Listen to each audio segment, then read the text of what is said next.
Good morning, everybody, and welcome to What's Hot on the Open. We're going to take a look at the U.S. markets here at MarketStream.live. My name is Joseph Cusick with the Cusick Group, securities offered by MoneyBlock.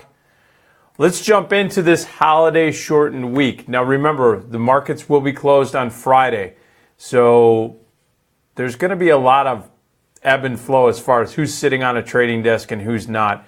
But I tell you, there is plenty going on. Subtract out just the geopolitical components that are going on right now with Syria, Korea, and the elections in Europe. But you also have now the heart of earnings season starting to kick in. So be very careful of what I call vacation mode this week. I think you got to watch out for that, and the markets are actually showing you that right now. Let's take a look, first of all, at the Dow Jones. The Dow Jones is trading up 22 at 20,677.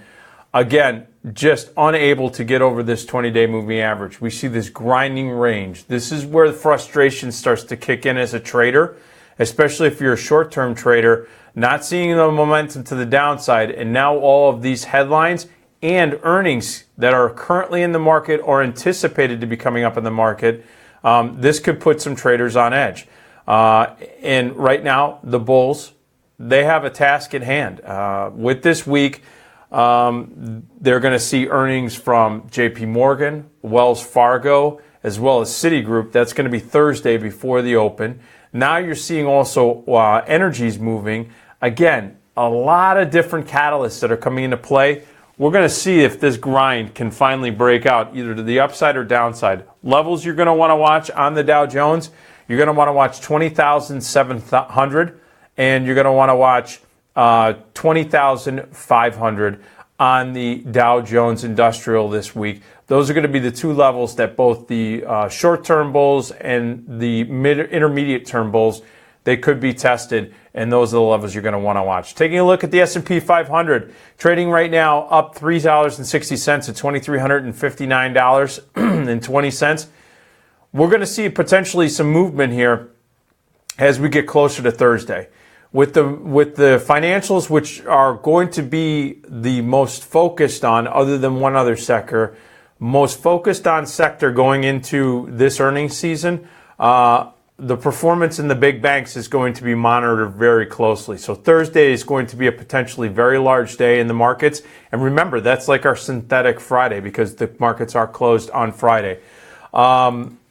The other sector, by the way, energy. Tech's been holding up. As a matter of fact, you're seeing that tech has challenged its 20-day and is above.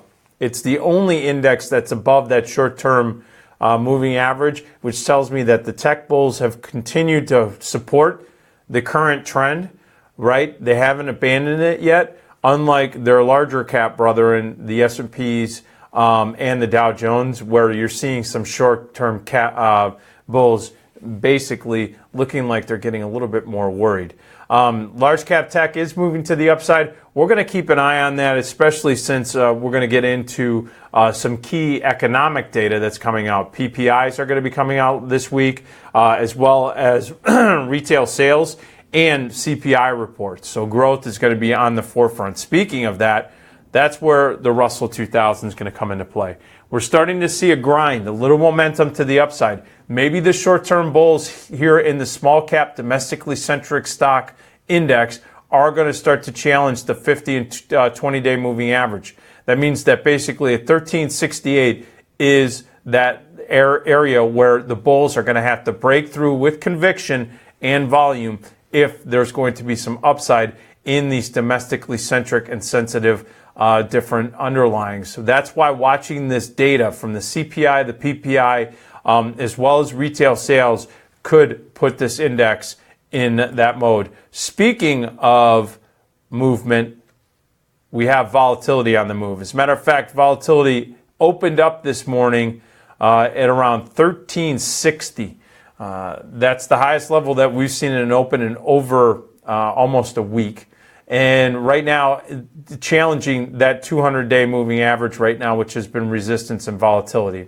With everything that's going on around the world, it's not surprising that volatility is starting to rear its head a little bit. especially since we're getting into earnings season. That means that there's a lot of anticipation. We have maybe some lower volumes that might be occurring this week because of the holiday that's coming up, people taking their spring breaks, me being one of them. We will see how this is all going to play out. But watch volatility, watch the Russell 2000 here in the States. And in general, those are going to be your flags if, in fact, we're going to start to get movement in one direction or the other for the bulls or the bears. Crude oil has been moving in a spectacular fashion, has overtaken its 20, its 50, and its 200-day moving average in the West Texas contract. It's now trading at 52.82. Right now, the sky's the limit. You're going to want to see, if you're a bull, 55 be retaken. And if you're a bear, you're going to want to see resistance start coming in at this 53 level. That's where basically support was previously before it broke out and challenged 47. Taking a look at the Brent Crude contract, up 35 cents. Again, the bulls retaking those highs that we saw back in February in that $55, $57 mark. It has been moving right now above that $55 in Brent. That's giving a real catalyst to the bulls. We're going to watch that action very closely because energies are going to be a big segment of this next earnings cycle here in the United States. Taking a look at the bonds, though, the bonds have firmed up. You got the 2-year, the 10-year, and the 30-year up.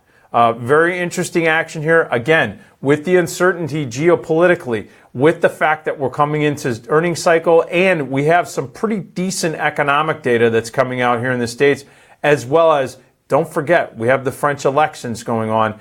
And in spite of the fact that the Greeks are going to get that tranche of money from the East EU, we have a controversial candidate that's starting to gain some more momentum, Marine Le Pen in France.